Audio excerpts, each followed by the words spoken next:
बस क्विकली कल वाली क्लास को आगे से बता देता हूँ। आया था मैंने, जहाँ पे पहला टॉपिक था, जो पहली न्यूज रह रही है कि सोशलिज्म और सेकुलरिज्म जो है वो इमरजेंसी के टाइम पे 42nd अमेंडमेंट से ऐड किए थे, तो ये बेसिक स्ट्रक्चर के पार्ट हैं कि नहीं, ऐसी डिबेट चल रही है। ठीक है।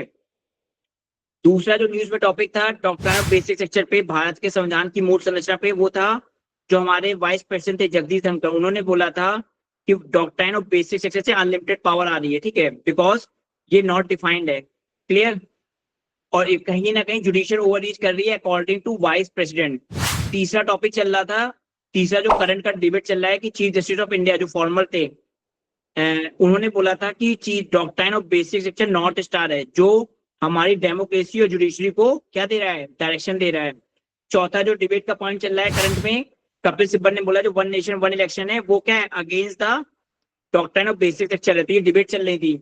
अब केशवानंद भारती को समझने से पहले, जहां पे डॉक्ट्राइन ऑफ बेसिक स्ट्रक्चर आई है, उसको समझने से पहले हमें क्या करना पड़ेगा, संविधान की चीजों को समझते हैं।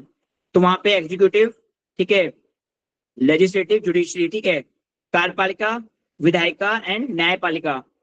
अब यूएसए में तो क्या है, कंप्लीट सेपरेशन है, इंडिया में क्या है, चेक एंड बैलेंस है।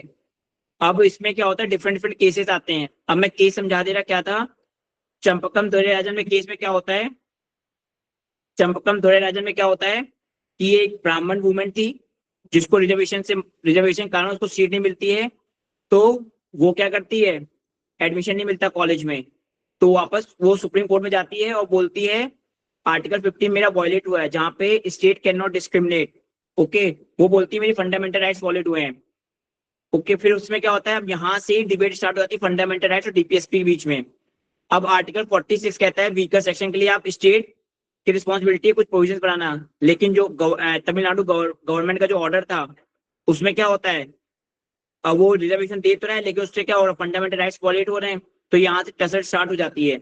अब दोराई राजन केस में Tamil supreme court Tamil Nadu government के ऑर्डर को कैंसिल कर देती है और यहाँ पे बोलती है फंडामेंटल राइट्स इंपॉर्टेंट है डीपीएसपी से।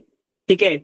और यहाँ पे कई बच्चों को समझ में नहीं आया था आर्टिकल 13 वाला और अमेंडमेंट वाला, एक बार फिर से समझा दे रहा हूँ कि यहाँ पे सुप्रीम कोर्ट बोलती है जो अमेंडमेंट होगा under article 368, amendment under article 368 वो अलग है कंपेयर टू आपका जो बिल लॉ बनता है अंडर आर्टिकल 13।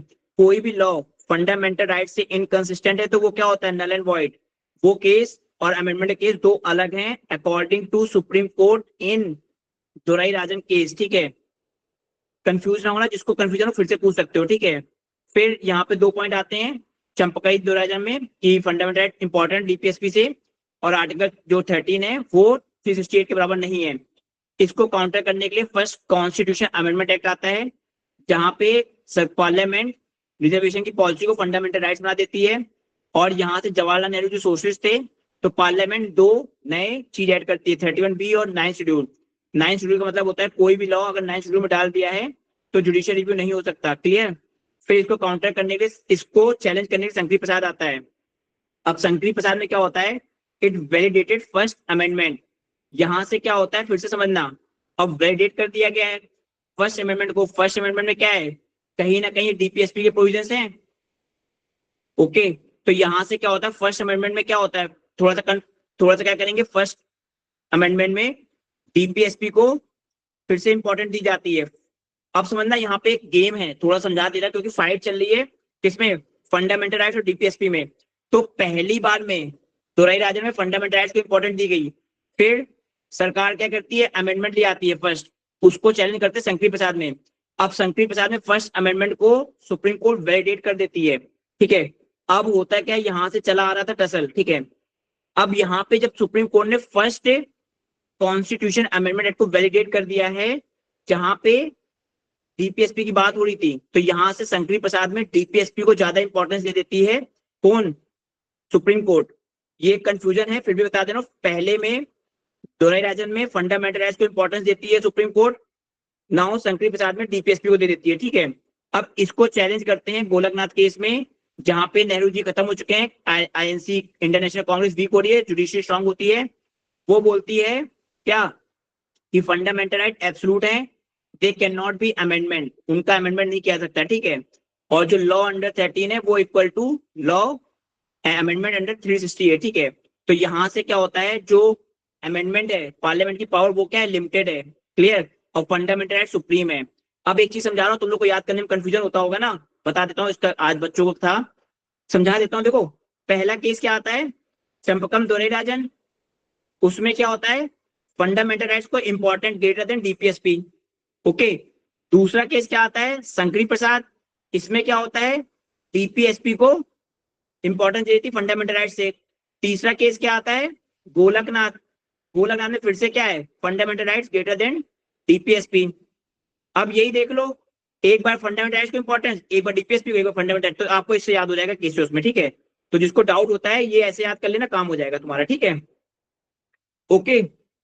फिर गोलकनाथ को चैलेंज करने के लिए पार्लियामेंट 24th अमेंडमेंट पास करती, जहां पे 368 को अमेंड करके पार्लियामेंट को अनलिमिटेड पावर दे दी जाती है, ठीक है।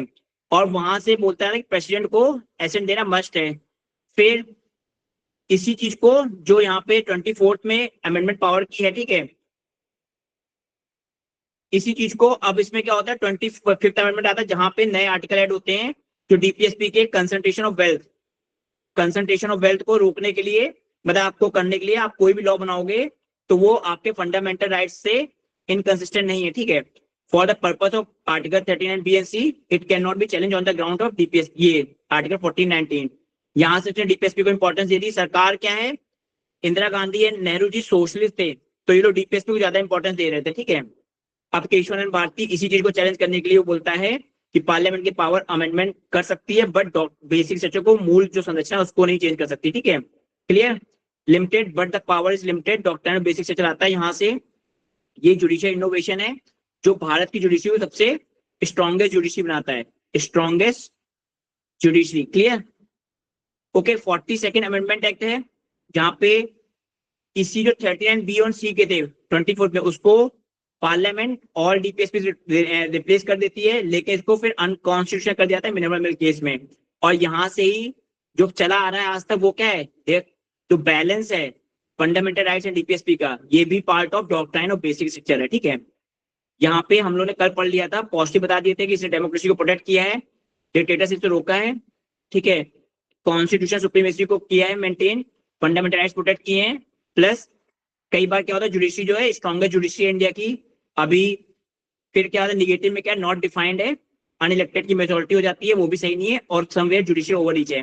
यहाँ तक हम लोग ने कल पढ़ लिया था, ठीक है।